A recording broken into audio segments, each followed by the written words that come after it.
Hey guys, Fire here from InDepth Gaming, bringing you another game review. This time we're checking out Best Month Ever. This game is developed by the Warsaw Film School, published by Clubladder, and releases on May 5th, 2022 for a price of $19.99.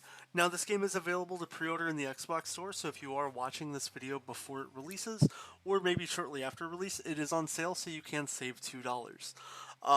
First and foremost, straight up front, I want to be transparent.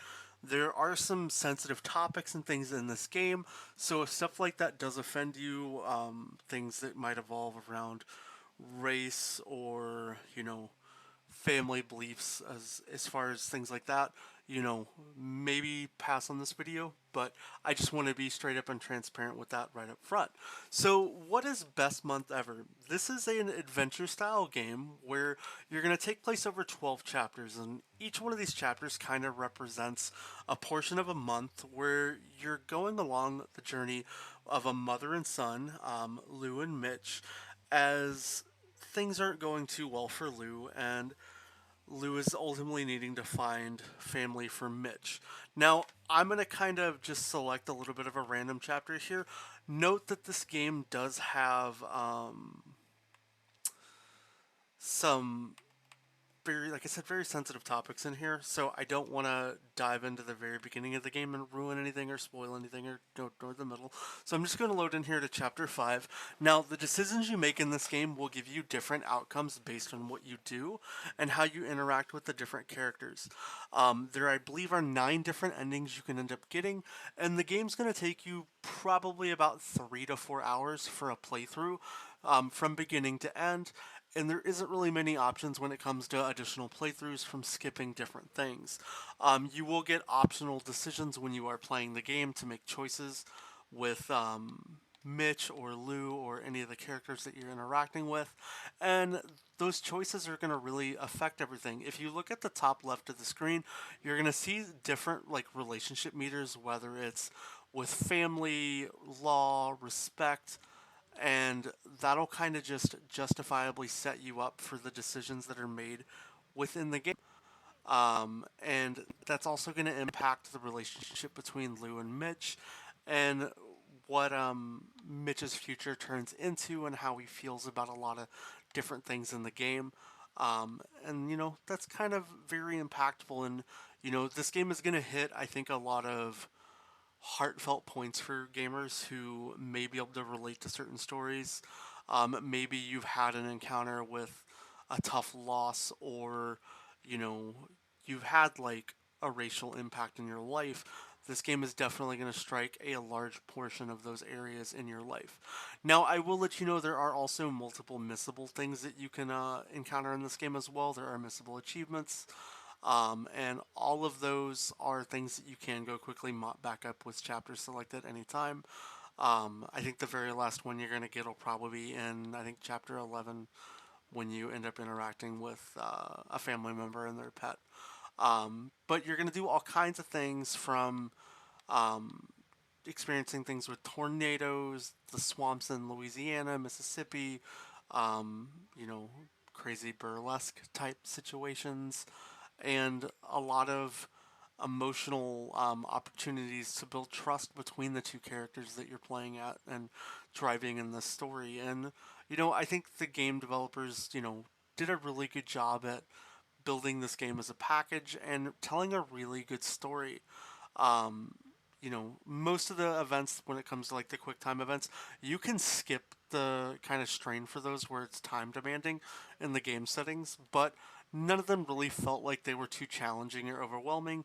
And just about everything you encounter in the game does become an option to kind of just quickly reset and regather your footings while you're playing. As far as controls, the game's pretty straightforward. It's using your analog sticks, triggers occasionally, and then your ABXY. And then it just comes down to a lot of the decisions you're going to make and how you move around and explore the areas. Um, as you can see, you might see a little bit of these options here when we're interacting at this gas station. And decisions and things you make in one chapter will definitely come back to haunt you and impact you in future chapters as well. Now, I do want to give a little bit of a disclaimer that during my playthrough session, I did find a couple instances where the game would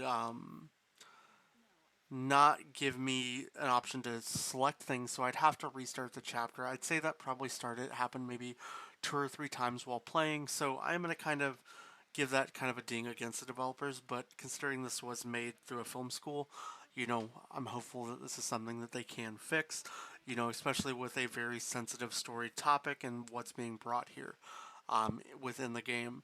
Overall, though, I think minus some of the shortcomings and a little bit of development bugs that I have with the game, and the need that the game wants you to basically do 9 full playthroughs to hopefully encounter all the endings right off the bat. It does become an interesting and challenging experience, and it does change up your experience each time while playing. Visually, I think the game looks great. It's got kind of a, you know, comic book realistic kind of approach style to it. It definitely feels like I'm playing some of the earlier Telltale Walking Dead games, wondering when zombies are going to show up, but they never do. And especially being someone who has, family members who are going through like some major health issues in life, this game definitely hit a couple, heartfelt nerves while playing. And, it is a really strong and powerfully emotional story. And I think that if you give this game a chance, it'll definitely be a game that you'll find might do the same for you. And I think that most gamers would pretty much enjoy this.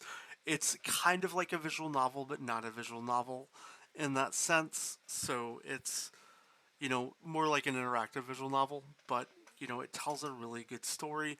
And I really, really like the way the game presents everything and how all the impacts with the choices that I make in the game affect everything that I'm doing while playing in the game.